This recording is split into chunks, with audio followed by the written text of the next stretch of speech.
Second quarter action is where we are.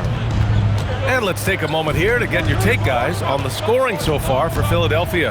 Yeah, their early focus on outside scoring has paid off. They're finding plenty of points from three-point land. And their ball movement has been next level. When your team is playing unselfishly like this, that is tough to beat. Taking a look at Philadelphia. Edgecombe out there with Eric Gordon. Then there's Quentin Grimes. Then there's Walker. And it's Bona in at center. Pritchard. Gordon with a steal. Here's Grimes. And the 76ers another three. A dozen consecutive points off of threes. This defense looks rattled. And last season, Grant, the sale of the Celtics franchise for $6.1 billion.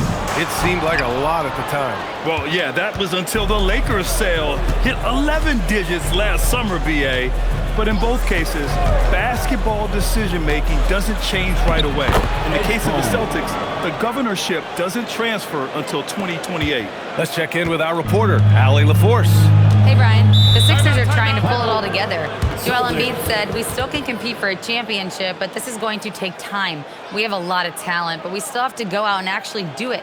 It's just hard. We've got a pretty good chance to accomplish something. Back over to you, Brian. It's all about health. All right, Allie, thanks a lot. And Boston with some changes. Jaylen Brown, he's checked in for Hauser. And Derek White subbed in for Simons.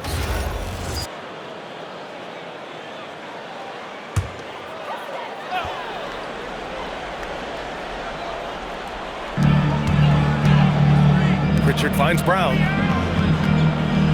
Here's Minot. White on the wing. To halt the run. And it's Bona with a rebound.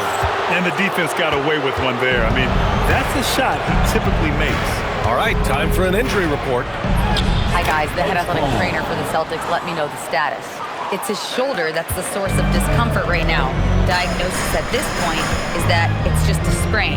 So this team is starting the year off with some tough news. But if there's a silver lining, it's a long season, so they have plenty of time to make the necessary adjustments. Thanks, Allie. Appreciate the update.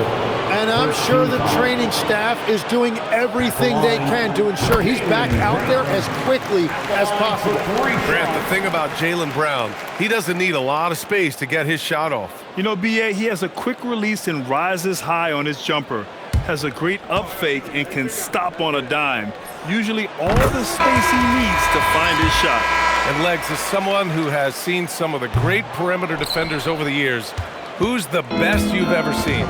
Well, the best defense, Brian, I ever played against were those mid-90s Bulls teams when you had to go up against Jordan and Pippen on either wing. And then more modern-day players like Drew Holiday, even a guy like Tony Allen when he was in Memphis, they stand out to me as well. First team all-defense, Tony Allen. Year in, year out, a nightmare to go up against. Here's Brown, following that last three-pointer by Philadelphia. Here's White. Gets it to drop. Now 2 of 4. It doesn't get any easier than that. The defense has to play better. And here is Maxey. And he's going for the oop here. White with a steal. Here they come with numbers in transition. A good look from Brown. And he buries that one. Back rim and in. Brown's got 4 points now in the quarter. Maxey finds MP. Watford outside. Outside Maxey.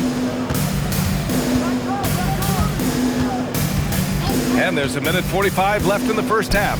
Here's Perkins. Again, the Sixers score. I just love the ball movement. Celtics trail by 16. Outside White. Back to Pritchard. Let's go with a three. Gets the three to fall. Pritchard's got himself on the board with a three there. Well, that's a tough matchup because he's skilled and relentless. Maxey passes to George.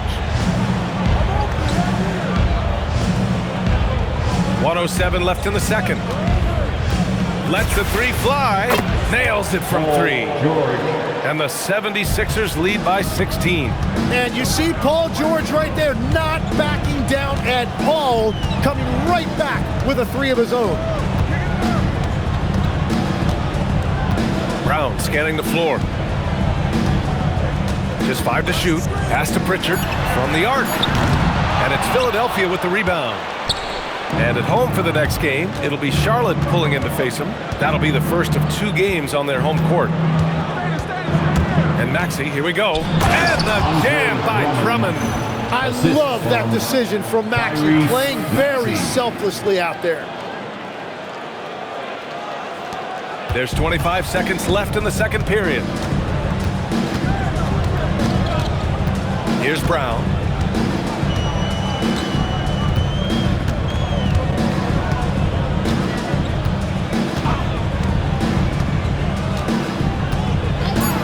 From behind the arc. The shot off that time. And so it's Philadelphia, a sizable 18-point lead at the end of the period. They just can't miss right now. Every shot they're taking, you assume, is going in. All right, now let's check in with Allie LaForce.